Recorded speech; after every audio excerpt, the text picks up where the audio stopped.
दोस्तों नमस्कार। वैसे भारत हमेशा से विश्व गुरु रहा है और विश्व का पथ प्रदर्शक रहा है और वो आज भी चरितार्थ हो रहा है। जी हाँ दोस्तों, हम बात करेंगे आज एफडीआई के संदर्भ में। भारत ने जो स्टेप्स लिए उसको आज हर जगह फॉलो किया जा रहा है। देखिए, आपको ज्ञात होगा कि जब कोरोना का एक आउटब्रेक हुआ था सडन, जिससे कि पूरे विश्व की अर्थव्यवस्था चरमरा गई। उसके तुरंत बाद चाइना ने अपने आप को कोरोना मुक्त घोषित करके और उसने अपने बिजनेस एक्टिविटी शुरू किए और उसकी मंशा थी कि जितने भी कंपनीज हैं, चाहे विश्व में कहीं भी हों, उनका टेक ओवर किया जाए, उसमें मैक्सिमम स्टेक लिए जाएं। और ये मंशा कहीं ना कहीं कोरोना फैलाने के पीछे भी रही है। चाइना की जो विस्तारवादी, जो चाहे वो इकोनॉमी के लेवल पे हो या फिर रीजन के को लेके हो, तो विस्तारवादी नीति रही है हमेशा से चाइना की। और उसी का परिणाम था कि उसकी महत्वाकांक्षा थी कि जितनी भी कंपनीज हैं इस कोरोना के दौर में टूट चुकी हैं, और चाहे वो कहीं भी बैठी हों आउट ऑफ चाइना, उनको उनका टेक ओवर किया जाए और विश्व इकोनॉमी पे अपनी बादशाहत कायम कर की जाए। उसको ध्यान रखते हुए भारतीय सरकार ने एफडीआई में बहुत बड़े बदलाव किए थे और उन्होंने कहा था कि जो भी सीमावर्ती क्षेत्र हैं, जो भी भारत से लगे हुए सीमा के देश हैं, अगर उनसे विदेशी निवेश आता है, अगर उनसे निवेश आता है तो वो direct board of directors of company के थ्रू डील नहीं होगा, और उसके लिए जो इंडियन कंपनी है उसके बोर्ड ऑफ डायरेक्टर को सरकार से मंजूरी लेनी जरूरी होगी। ये एफडीआई में बदलाव किया गया।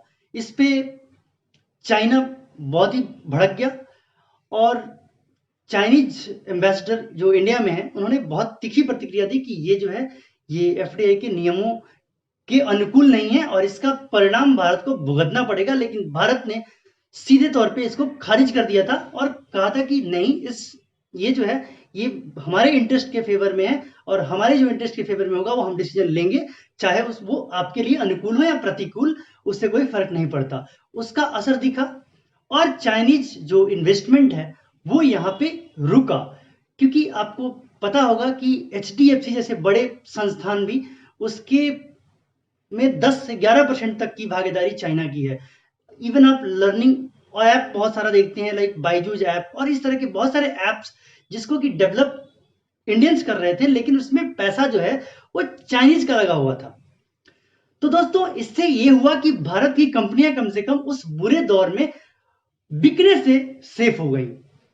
जी हाँ दोस्तों, तो अब इसी पैटर्न को जर्मनी ने फॉलो किया और उसने यूरोपियन यूनियन को ये सजेस्ट किया है।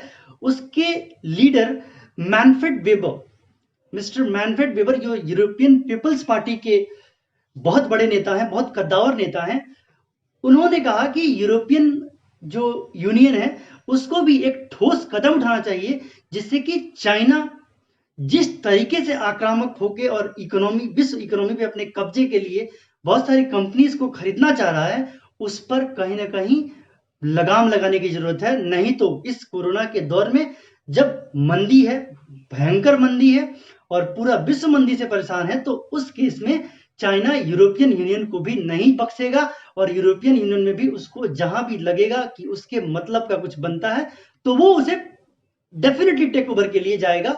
और इससे यूरोपियन कंट्रीज में, यूरोपियन यूनियन में कहीं ना कहीं अर्थव्यवस्था के तौर पे एक असंतुलन की भावना पैदा हो सकती है, जो कि उनके कंसिडरेशन को, उनके रिकमेंडेशन को कंसीडर किया जा रहा है और उस पर बात चल रही है। और हो सकता है कि बहुत जल्द यूरोपियन यूनियन भी एफटीआई के नए नियमों या नए शर्तों के साथ हाजिर हो।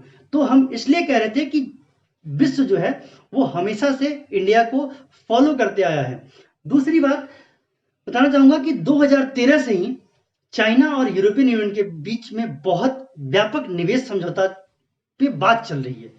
व्यापक निवेश समझौते पे काम चल रहा है कि उसको एक नया फॉर्मूला दिया जाए कि यूरोपियन यूनियन चाइना में कैसे स्टैब्लिश हो और यूरोपियन यूनियन चाइना और इनका जो परस्पर व्यापारिक संबंध है उसको कैसे बढ़ाया जाए। उसको तत्काल तौर पे यूरोपियन यूनियन ने रोक दिया है, क्योंकि ये समय नहीं है कि आप एक विस्तृत ब्यौरा के साथ बातचीत करें और निवेश समझौते पे हस्ताक्षर करें, जिसका कहीं ना कहीं चालबाज और मक्कार चाइना उसका गलत फायदा उठा सकता है। तो ये चीजें कहीं ना कहीं दर्शाती हैं कि भारत हमेशा से एक अग्रणी देश रहा है।